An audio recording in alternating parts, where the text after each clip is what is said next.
नीलम Maithili channel का subscribe करबा के लेल लाल बटन का दबाओ आ तकर बाद घंटी पर क्लिक क के नव नव मैथिली गीतक आनंद उठाओ।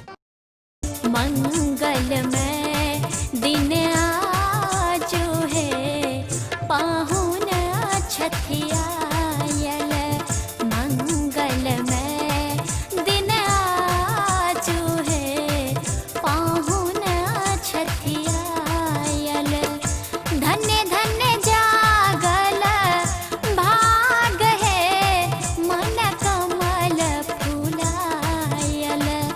धन्य धन्य जागल भाग है मन कमल फुलायल। मंगलमय दिन आजो है पाहुन छठियायल। मंगलमय दिन आजो है पाहुन छठियायल। मंगलमय दिन आजो है पाहुन छठियायल। मंगल घट सा द्वार सजावल।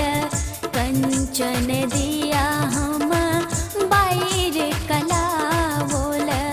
मंगल घट सा द्वार सजावल। कंचन दिया हम बाहर कलावल। गाथल हार गुलाब है हिनका पहिरावल। गाथल हार गुलाब है हिनका पहिरायल। मंगलमय दिन आजो है पाहुन छठियायल।